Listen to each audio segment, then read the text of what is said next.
Good evening all of you. देखिए आज बात करेंगे अपन जीजीटी यूनिवर्सिटी बांसवाड़ा के बीएससी और बीएससी बीएड कोर्स के बारे में बात करेंगे। जैसा कि आप जानते हैं यूनिवर्सिटी ने एग्ज़ाम टाइम टेबल जारी कर दिया है, तो आज अपन बात करेंगे बीएससी सेमेस्टर 3 और बीएड में class second year, BSc class second year की। सबसे पहले देखते हैं कि एग्ज़ाम पैटर्न क्या रहता है। सेमेस्टर की बात करें बीएससी प्लेन की, तो इसमें मेन एग्ज़ाम होता है 80 नंबर का और इंटरनल होता है 20 नंबर का। और वही जैसे ईयर एनुअल वाले में मेन एग्ज़ाम होता है 60 का, मेन पेपर होता है आपके वो 60 नंबर का होगा और इंटरनल होते हैं इसके 40 नंबर। तो ये तो आपका पेपर रहेगा। सेमेस्टर में आप अगर हो प्लेन में तो आपका मेन एग्ज़ाम 80 नंबर का होगा, इंटरनल होगा 20 के। इधर 60 का बीएससी बीएड में मेन एग्ज़ाम 60 नंबर का और इंटरनल होते हैं 40 नंबर। तो आज अपन जिस टॉपिक की बात करेंगे सब्जेक्ट की, सब्जेक्ट है अपना बॉटनी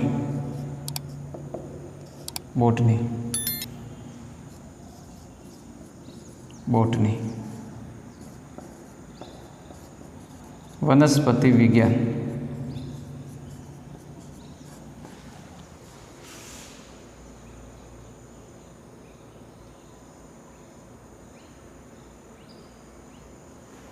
वनस्पति विज्ञान की।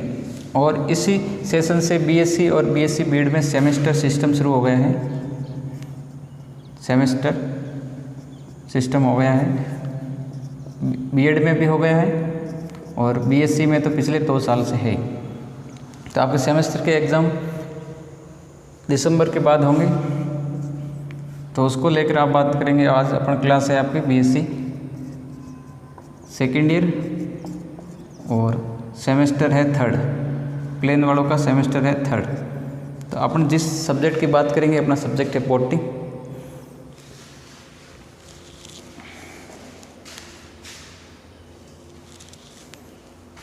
कौन से सब्जेक्ट की बात करेंगे? बॉटनी की।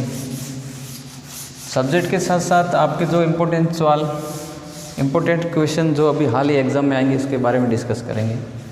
तो पेपर का नाम है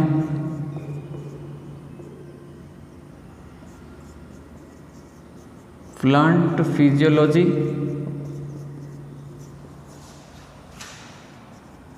एंड बायोकेमिस्ट्री।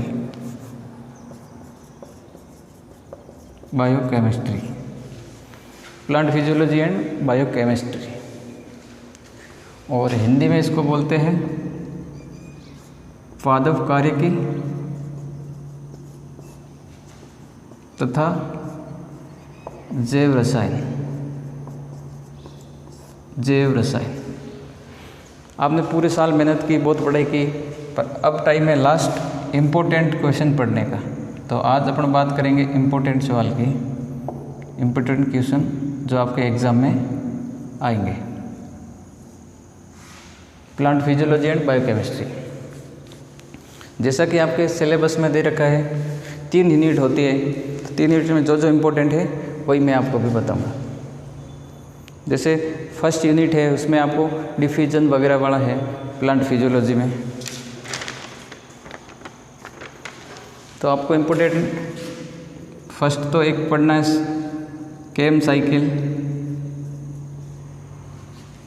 उसके बाद C3 साइकिल, C4 साइकिल और C3 साइकिल। ये तीनों इम्पोर्टेंट पढ़ना है। उसके बाद अपन को पढ़ना है वाटर पोटेंशियल,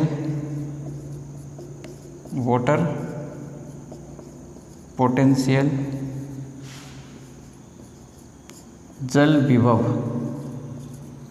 विभव के बारे में ये अपन बात करते हैं। सेक्शन B एंड C के क्वेश्चन की बात करेंगे। ए में तो कुछ भी पूछ सकता, छोटे मोटे, जैसे डिफ्यूजन है, ऑस्मोसिस है, वो याद कर लेना। जल विभव, और अगला पढ़ लेना मैकेनिज्म ऑफ फोटोसिंथेसिस, प्रकाश संश्लेषण की क्रियाविधि। की क्रिया विधि।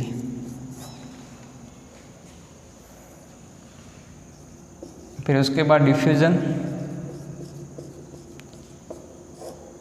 की डेफिनेशन और इफेक्टिव फैक्टर, प्रभावित करने वाले कारक, ये जो मैं आपको बता रहा हूँ ये पढ़ने लेना, जो बता रहा हूँ ये पढ़ लेना, इससे एक भी बार क्वेश्चन नहीं जाएगा।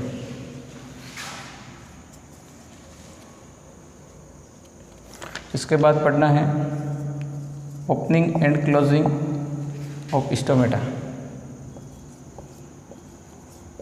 रंध्रों के खुलने और बंद होने की क्रिया विधि बतानी है, क्रिया विधि। इसके बाद आता है ट्रांसपीरेशन,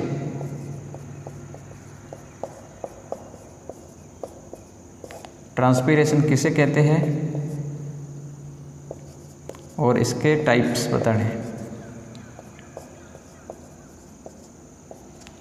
ट्रांसपीरेशन एंड इसके प्रकार, और इसके प्रकार बताना है। ये बी सेक्शन और सी सेक्शन के क्वेश्चन है, बी एंड सी के। इसके बाद अगला आता है 9th,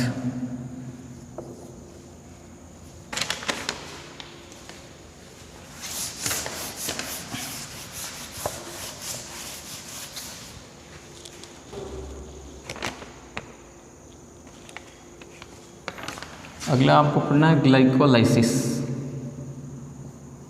ग्लाइकोलाइसिस बताना है।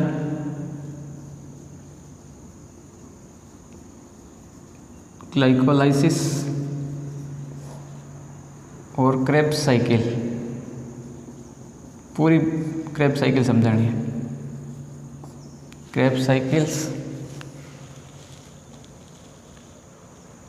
फिर प्लांट ग्रोथ रेगुलेटर में, प्लांट ग्रोथ ये आपकी सेकेंड यूनिट है। रेगुलेटर्स में साइटोकाइनिन पढ़ना है, इसकी खोज के बारे में बताना है, इसके फंक्शन क्या है। साइटोकाइनिन, ऑक्सीन और इथाइलिन, इस टॉपिक को अपने अच्छे से ऑफलाइन में पढ़ा है। और ये इम्पोर्टेंट लास्ट में आपके रामबाण और फोटोपीरियडिज्म पढ़ना है, फोटोपीरियडिज्म पढ़ना है। प्रकाश दीप्तिकालिता, और इसके आधार पर 3 टाइप के प्लांट है वो भी पढ़ना है। LDP, SDP और NDP, इनको तीनों को पढ़ना है। इसके साथ साथ इसकी डेफिनेशन पढ़नी है और इसके टाइप पढ़ने और एग्जाम्पल।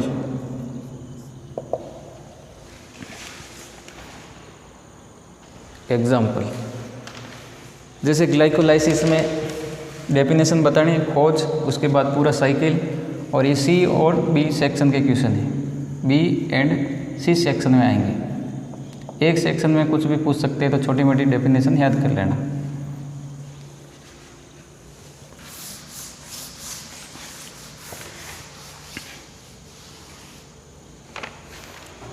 फिर उसके बाद शॉर्ट नोट्स में, शॉर्ट्स नोट सी सेक्शन में पूछेंगे आपको।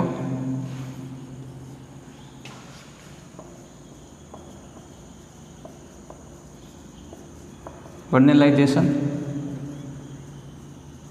बसंतीकरण क्या है, और इसके सिग्निफिकेंस भी पूछेंगे। सिग्निफिकेंस भी याद रखना साथ में कि भाई बसंतीकरण का क्या सिग्निफिकेंस है।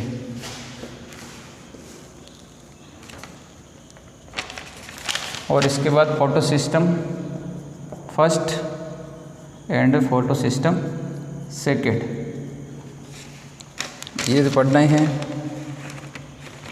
फिर सी में आप पढ़ लेना ऑस्मोसिस, ऑस्मोसिस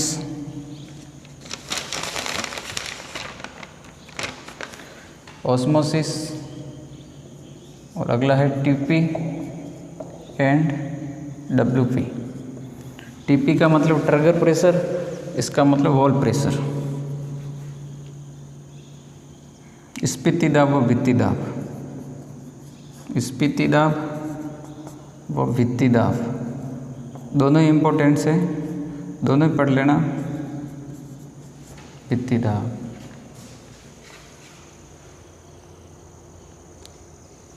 फिर उसके साथ एंजाइम के जनरल कैरेक्टर देख लेना, एंजाइम के जनरल कैरेक्टर, और लॉग की थ्योरी पढ़ लेना, लॉग की थ्योरी।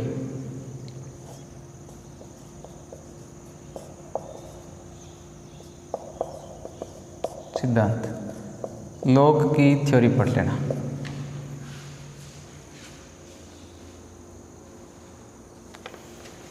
तो इसके बाद ये, और अभी एक लास्ट, सबसे बेस्ट, लास्ट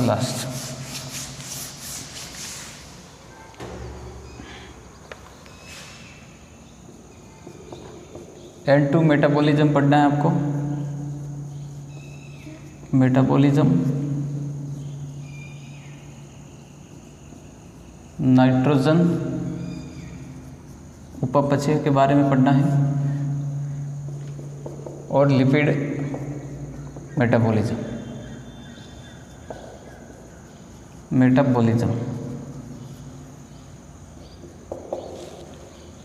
और N2 फिक्सेशन पढ़ना है। फिक्सेशन, नाइट्रोजन स्थिरीकरण, सिम्बायोटिक के बारे, 6 जीवी के बारे में बताना है। तो पिछले PYQ एंड आपके सिलेबस को ध्यान में रखते हुए इतने क्वेश्चन बनते हैं आपके लिए इम्पोर्टेंट। हाँ, जिसने आज अभी तक कुछ नहीं पढ़ा है वो सिर्फ इतने भी सवाल पढ़ के चला जाएगा तो वो आराम से पास हो जाएगा। तो कैसा लगा आपको वीडियो, कमेंट करके ज़रूर बताइए, और कौन सा टॉपिक पढ़ना है, इसमें से जो भी टॉपिक पढ़ना है तो कमेंट करके बताइए, आपको हम पढ़ा देंगे। ठीक है, और मिलते हैं अगले वीडियो में, तब तक के लिए बाय।